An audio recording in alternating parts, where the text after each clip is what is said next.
What's up, everybody? This is GreyMan here with another Medical Monday. How is everybody doing today? Hopefully well. And as you can tell by the thumbnail, we are going to be diving into depression and anxiety. And the reason I feel that this is a very important topic is because of all the things that have happened in the last year or so and continuing to move into this year. And, you know, this is going to be a little bit of a personal video for me. Being that I have struggled, I struggle with depression and anxiety, more anxiety thing on the side of things, you know, for about a good almost 20 years. So a long time. So to say that I'm not saying I'm an expert, but I've been through every possible, you know, been through the medications and the therapies and all that stuff like that when this first came to be part of my life. And I want to also discuss how I feel that I have beat it. You can't always beat everything fully, but you can beat it to the point where you can live a decent and happy life. So, that being said, I want to talk about, you know, depression and anxiety, and I also want to talk about, you know, I picked out 5 of my favorite medicinal plants that can be used to treat this, outside of the realm of, you know, big pharma and the pharmaceuticals. So that being said, kind of give you a brief history on my story, and because it came out of nowhere. I was in my early 20s. I was in college, and all of a sudden I got this overwhelming feeling of panic and emotion.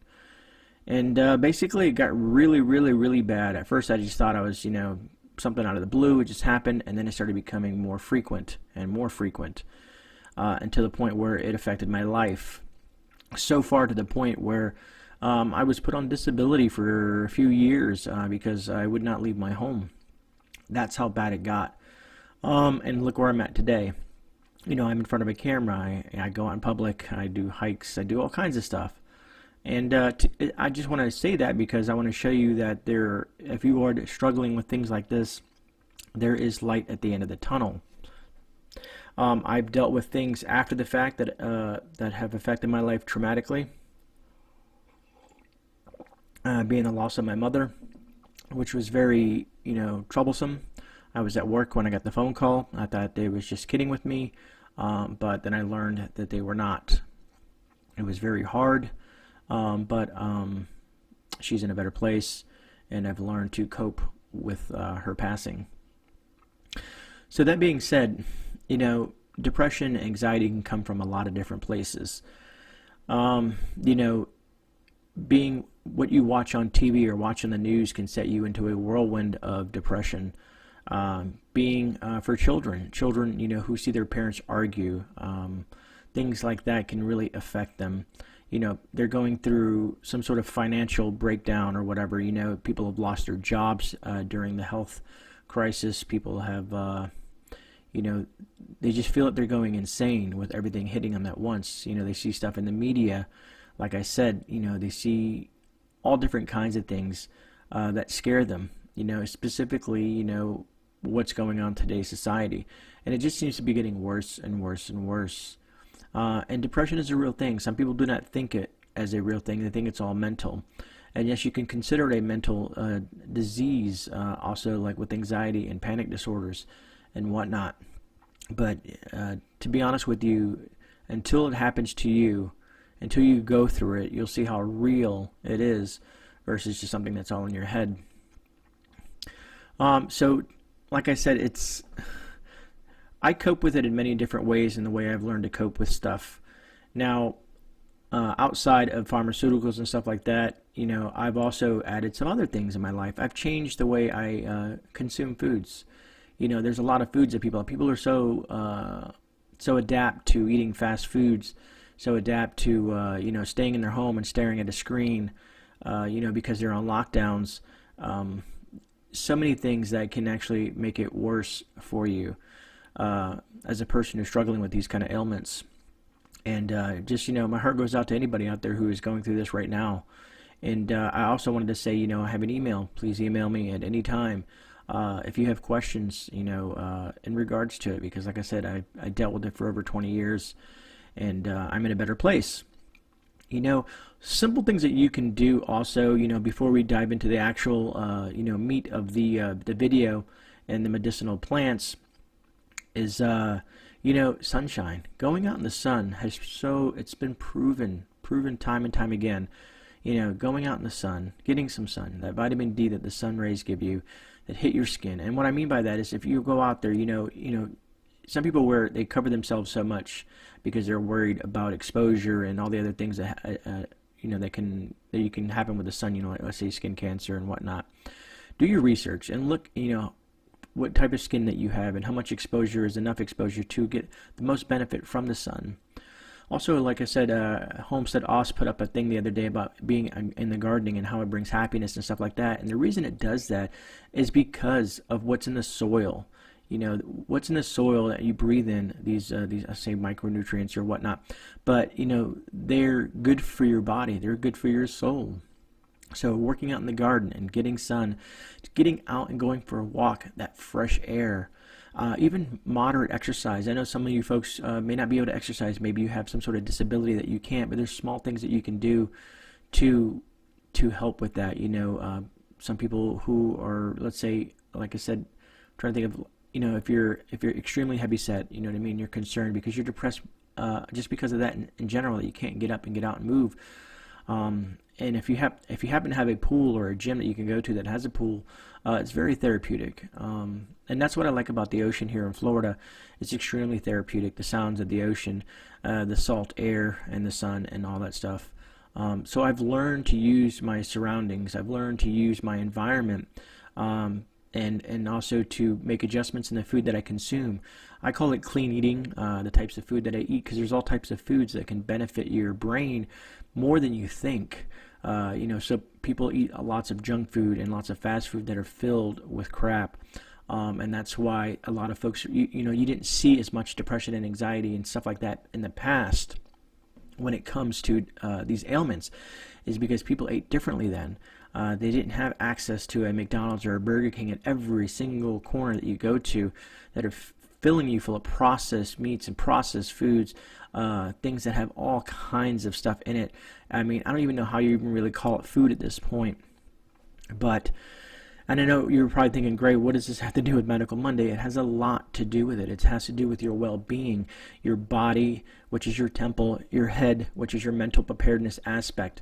And I forgot who I was talking to, but I was talking to someone, and it dawned on me that, I haven't done a video. I've done a video on mental preparedness, and I'll throw it up there if you guys want to check it out.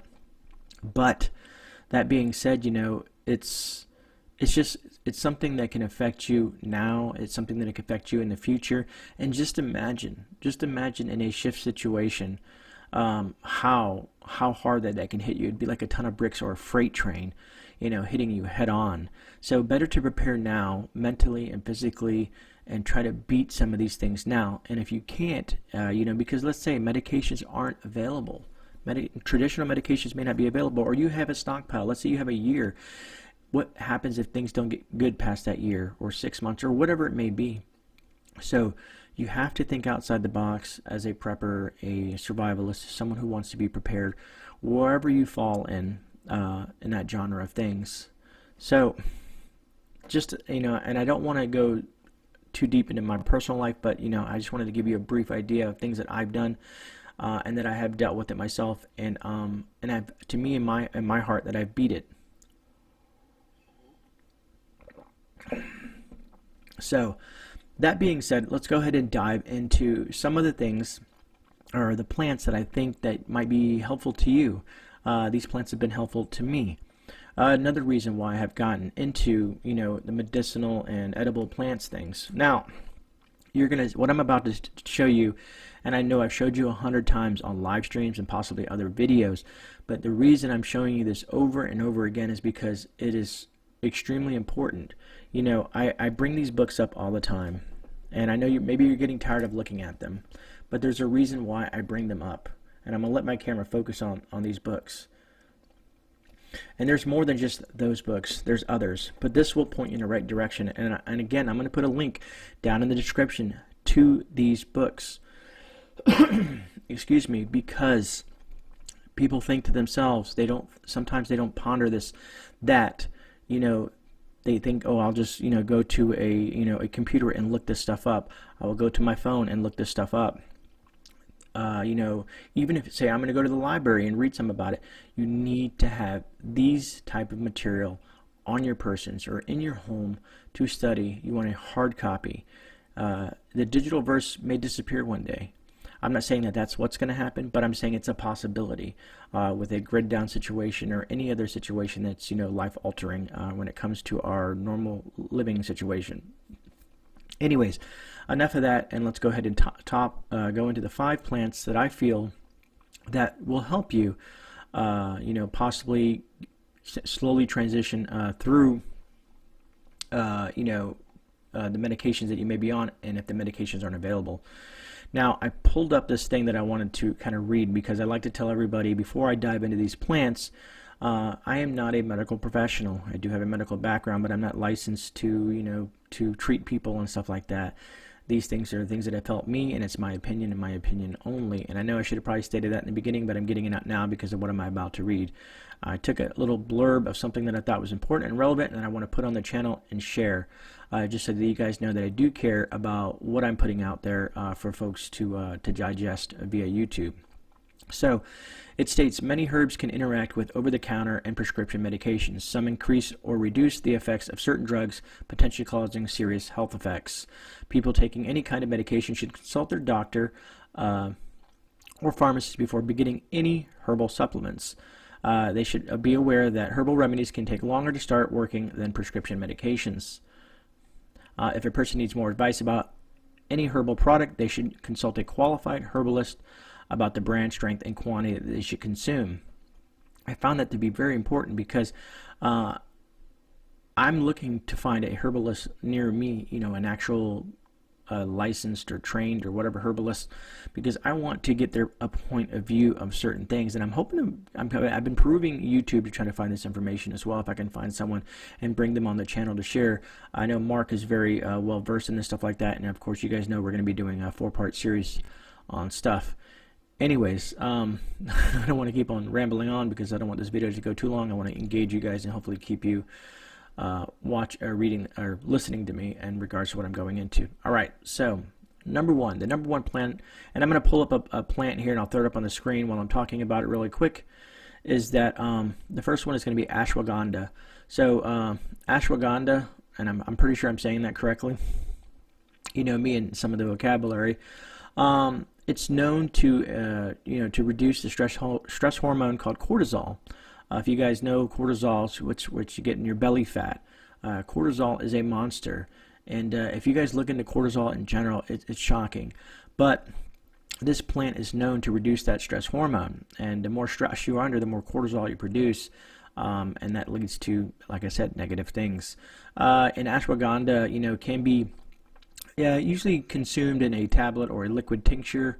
I'm pretty sure there's other ways that you can find it. Like I said, I am not a herbalist, but I am studying a lot of material, and hopefully maybe one day that'll be the direction I go. Maybe I will become a herbalist. Who knows?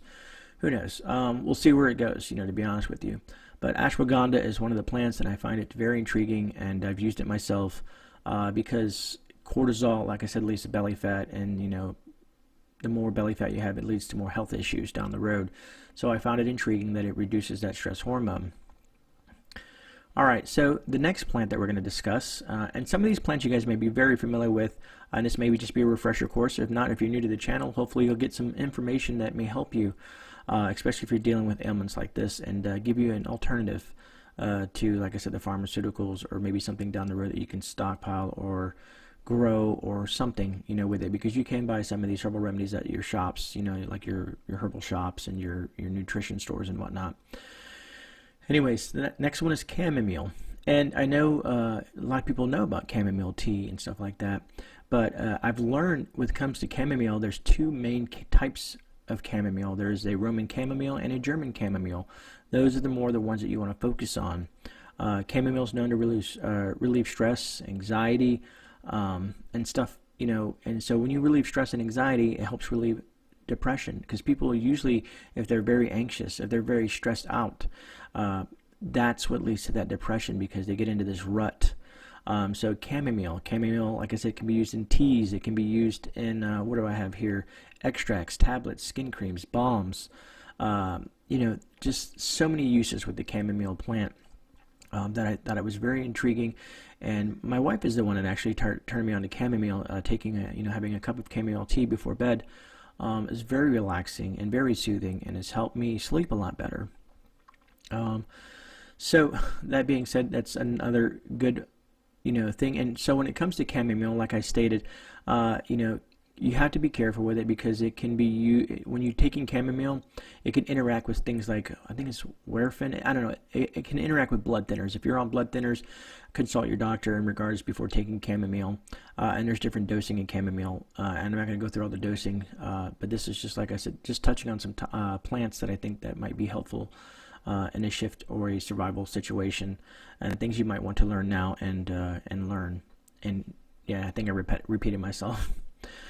All right, so another one that has helped me tremendously, and like I said, there's some pros and cons to it, but for me personally, I've had good results with that, and it's going to be Valerian Root. And I'm going to show you a valerian plant, so you can kind of, because you want to identify the plant, so you can look at roots. Roots kind of they can look very similar, but so look at the flower, look at the valerian plant itself, and then you have access to the roots. Makes sense, right? Anyways, a lot of people use valerian tea, tablets, and tinctures as well.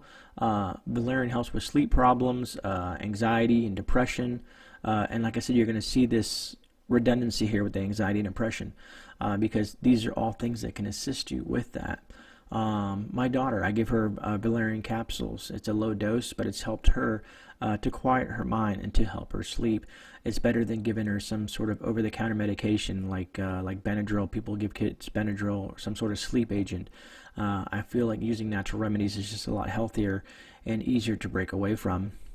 Now, when it comes to valerian root itself, if you're pregnant, nursing, or you're a child under 3, you may want to not use it. You know what I mean? Like I said, do your research on anything that I discuss. I just noticed I put those 3 things in bullet points, because those things are the ones that came predominantly that you need to watch out for when it regards to taking valerian root.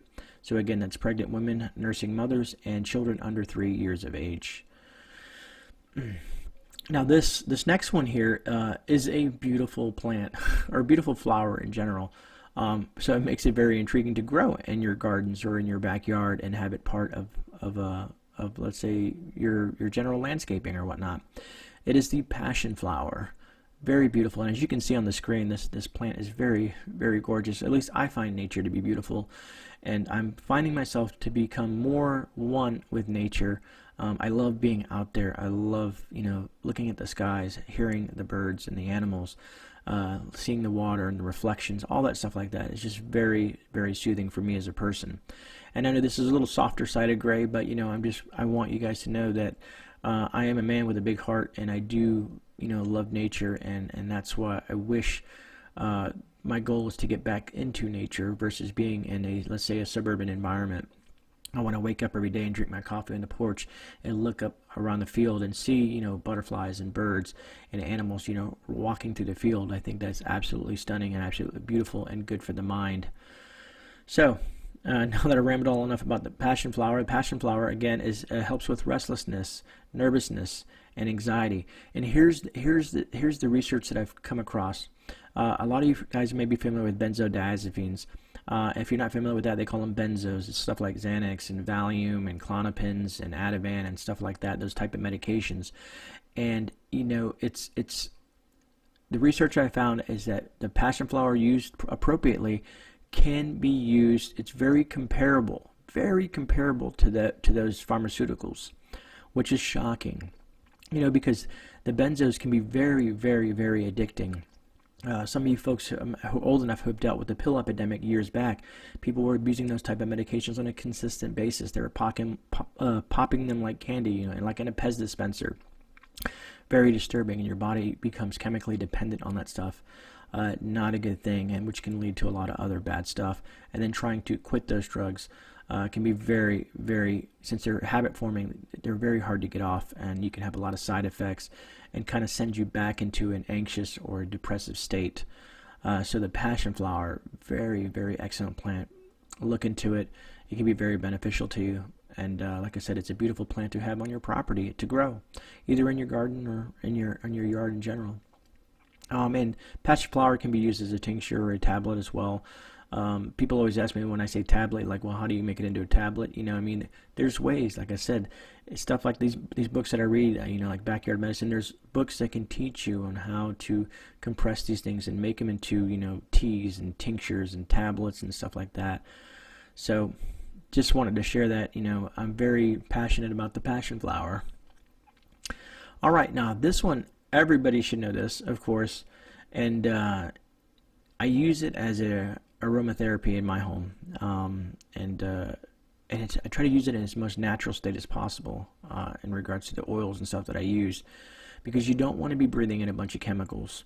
But anyways, let me bring up the plant, and it's lavender. And lavender is pretty in itself, you know, another great plant to have on the property to bring color to your property, but also for, you know, beyond that, the medicinal aspect of lavender. I find lavender to be very beautiful, along with the passion flower, like I just discussed.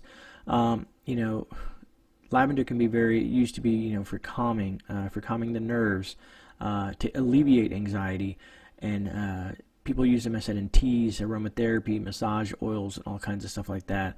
Lavender comes in many, many, many forms. And far as I know, lavender it's when you dive into beyond just saying, okay, lavender, the scent itself. Lavender essential oils, if you're into essential oils, they have chemicals called terpenes. And terpenes are very important and pertinent to what I'm saying, is because a lot of people who use, let's say, CBD products and stuff like that, it's about the terpenes that are in those plants. I didn't really want to dive into CBD too much, just because it's going to be a touchy topic for YouTube, and I'm pretty sure other folks have discussed it there and on their channels as well, if you look at some of the herbalists out there. But anyways, so terpenes are very pertinent in regards to lavender oil. I put a note here in a trusted source that I had found, is to suggest that two of these terpenes called, and I'm not going to be able to say these words properly, I'll probably just throw them up on the screen, linalool and linyl acetate may have a calming effect on chemical receptors in the brain. So that's why lavender works the way it does, is because of the terpenes in the oil. So when you're breathing in these oils or consuming them, or I don't know if you would consume oils, but you know, through aromatherapy and stuff like that, that's why it has that effect on you, because of the terpene profile of lavender. Just to kind of get a little scientific with you guys, like I said, I consider myself green when it comes to the medicinal plants and herbs, and you know, the edible stuff. I'm learning every single day. It's one of the things that I read on a consistent basis and becoming better educated on, and hopefully you guys as well. So that's going to conclude my 5 plants that I wanted to discuss with you. Some of these guys might be very familiar with you. Some of this might be just a refresher, or some of these might make you think, you know, oh yeah, I haven't bought lavender, or I haven't bought passion flowers, or I haven't bought Valerian Root, or Ashwagandha, or whatever chamomile that you guys might be familiar with. You might go, and here's the problem, is most people go to the store, and they'll go to, let's say, you know, they'll go to the tea aisle and buy whatever they see, Lipton chamomile, you know. And nothing against Lipton as a tea itself, but you want to try to do this yourself. You want to try to brew these teas with the plant that you're growing, so that you know that it's pure in itself, versus, you know, something that's mass produced. So this is what I'm trying to get out of this, is that, you know, if you can, try to grow these plants, or, you know, learn these plants. And if you're in the area where some of these plants grow, you know, find where they're at and be able to use those, you know, in a worst case scenario. That being said, I think I've touched on the 5 plants. I think I've kind of went through a little story. Hopefully I've given you the information that you can pass on the others, you know. As I always tell everybody, you know, regardless of the size of the channel, please like, share, subscribe, get this information out, hit the thumbs up button. It's really appreciated. It always helps YouTube push the video up a little higher, so it comes on people's screens, and I hope they take away some good information from this. And as always, I say, if you have any questions or anything like that, put them down in the comments. My email is available to everyone as well. My email, my P.O Box, all my other social media links are down below in every description of all my videos. So that being said, I think this about wraps it up on Medical Monday. I truly appreciate everybody who's watching the video. Thank you so much for your support. This is GreyMan. I'm out, and I'll see everybody on the rebound.